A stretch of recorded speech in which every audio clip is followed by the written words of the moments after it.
Hi, my name's Steve DeBrun, and I'm here today to show you around a website called Squirrel. Squirrel is a site for collectors. It's a free website where collectors can organize and share books, coins, 45s, autographs, antique jewelry, dead bug collections, really anything that can be organized and collected can be organized and shared on Squirrel.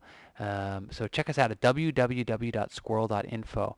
My friend John and I built Squirrel for collectors, and we wanted to make it a vibrant and free place where people can manage their stuff and have a permanent place to keep track of their collectibles. I'm going to show you a few collections, then I'm going to show you a few features when you're a member of Squirrel and what you can do with your collections.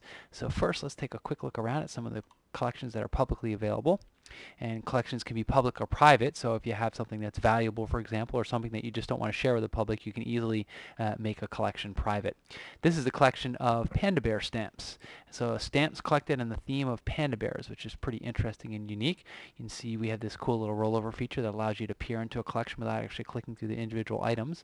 But of course, you can also get a detailed view and click in and take a look at this particular panda bear stamp from Angola with a catalog number and various other bits and pieces of information. Collections on Squirrel can be viewed in different ways. You can view it as a list. You can also view it as a thumbnail, matrix of thumbnails. Some things lend themselves to being viewed as thumbnails, obviously, and others as lists. And we have a couple other interesting features as well. We've got RSS, so if you want to track a collection or keep track of a search, for example, there are easy ways to keep track of that from a feed news reader or from your browser. If you've got a browser that has RSS capabilities, or your My Yahoo page, Google, Delicious, NewsGator, etc., etc. So that's kind of nice. You can also search within inside collections and share collections with other people. So that's Panda Bear's collection. Let's take a look at a couple other interesting collections here. Here we go. Mordante's coffins. Mordante collects coffin-shaped things. Looks like she makes jewelry. She's got a coffin with a hearse. She's got a coffin tattoo, a 6.5 foot mahogany coffin, a coffin display case. So as you can see, Mordante has got a very focused uh, theme of coffins in her collection up on Squirrel. Then let's take a look at one or two other collections. Here's Fred Fenger's 45. So here's a collection of 3,045s collected by John. And we've got some pretty interesting vintage stuff in here. Let's see.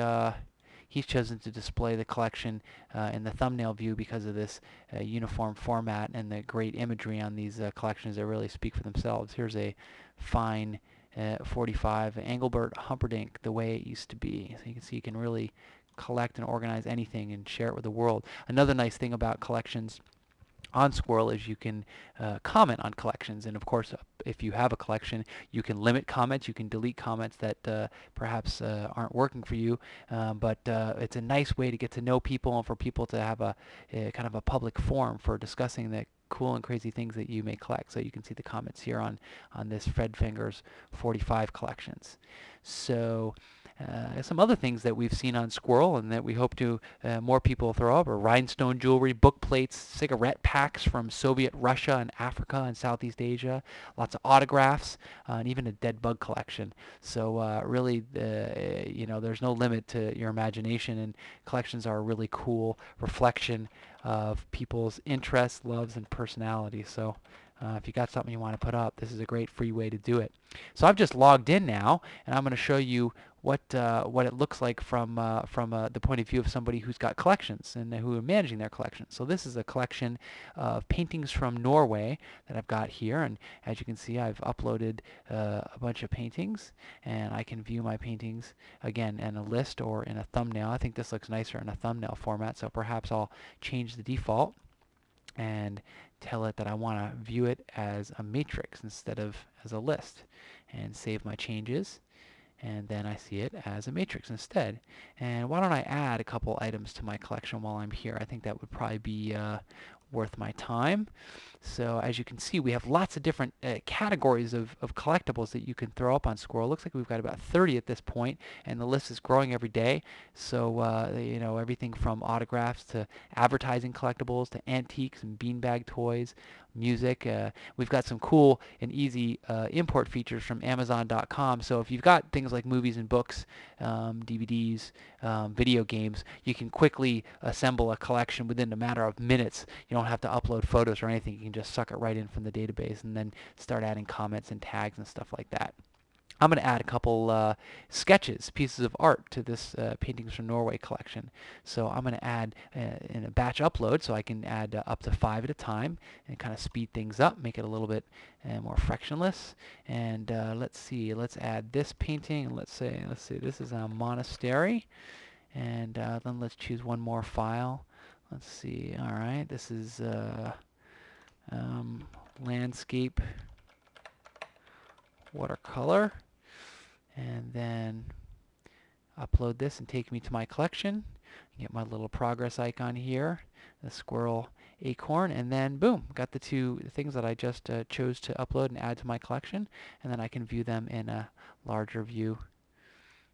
And that's how you upload and add things to collections. Squirrel has a bunch of privacy features as well. You can make your profile private. You can add as little or as much information about yourself as you want. You can also make collections private or public, and also control whether people send you messages and comment on your collections, and whether you want to show your friends to other people, etc. So there are a lot of nice features in that respect. You can also, you have a profile on Squirrel, so you can look at people's profiles, and you can check out your own profile as well, and it's kind of your public face within the community. Thanks for taking the time to walk through this tour of Squirrel. Again, it only takes about 10 seconds to sign up, so we encourage you to check it out if you have any interest. It's free. The URL is www.squirrel.info, and thanks for your time. Take care.